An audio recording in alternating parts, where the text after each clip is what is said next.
ویسے اگلا سوال یہ ہے کہ کیا جنات انسانی زندگی پر اثر انداز ہو سکتے ہیں یا انسانی جسم میں داخل ہو سکتے ہیں؟ قاضی حضرات، جنات کو ابن عباس اور دوسرے محدثین کی قول کے مطابق 3 مقامات ہیں۔ ایک تو اصحاب کو جو بتایا گیا ہے کہ وہ اڑنے والے جنات ہیں جو گھومتے پھرتے رہتے ہیں، فضاؤں میں خبریں لیتے ہیں، انداز زندگی ان کا تھوڑا سا جدا ہے۔ اور دوسرے جنات وہ ہیں جو نارملی کتے کی شکل میں ہوتے ہیں اور سانپ کی شکل میں۔ یہ 2 میجر اس کے پیٹرنز ہیں، ان کی نمائندگی کتے اور سانپ کی شکل میں، اور یہ اپنے وجود کو متشکل کر لیتے ہیں جہاں۔ اور تیسرے جنات وہ ہیں جو انسانوں کے دلوں میں بستے ہیں اور ان میں کسی قسم کی خاصیت نرمی کی اور کرم کی نہیں چھوڑتی۔ یہ 3 قسمیں ہیں جنات کی۔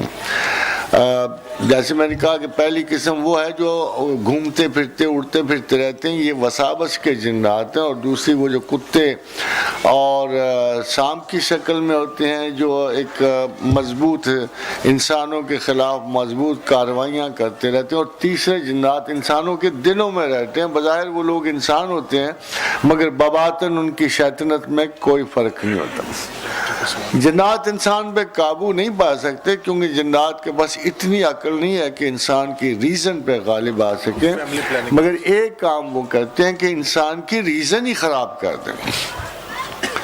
تو ریزن خراب کرنے کا جو ان کا واحد موٹو ہے کہ انسان زندہ ہے، بلکہ قرآن حکیم میں اس کا خود خدا نے ذکر کیا کہ اللہ نے ایک اصول بتایا کہ جنات کیوں انسان پہ غلبہ پاتے ہیں اور کس طرح ان کے دلوں میں رہتے ہیں۔ تو اللہ تعالیٰ کہتے ہیں کہ جو شخص بھی رحمان کے ذکر سے غافل ہوا، جو بھی شخص رحمان کے ذکر سے غافل ہوا،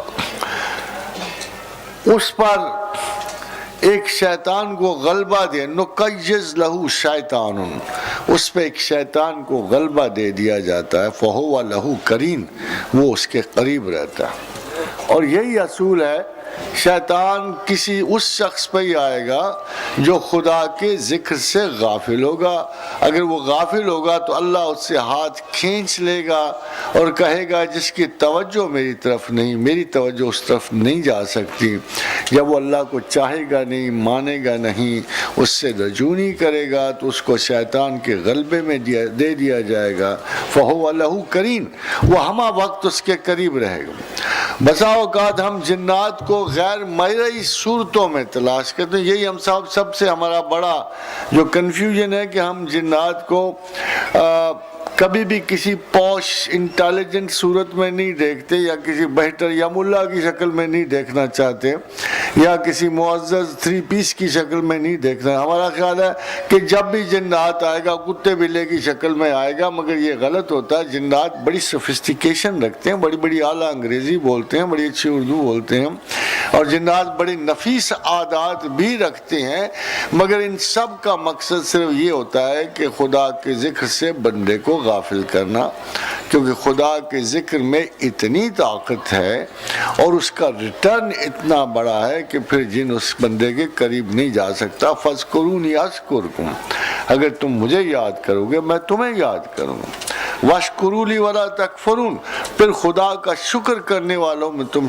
شامل ہو جاؤ گے اور تم اس کے انکار سے گریز کرنا شروع کر دو۔ تو یہ بڑا ڈیفرنس ہے۔ ادروائز جنات کو ورچولی کوئی فزیکل پاور انسان پہ حاصل نہیں ہوتی۔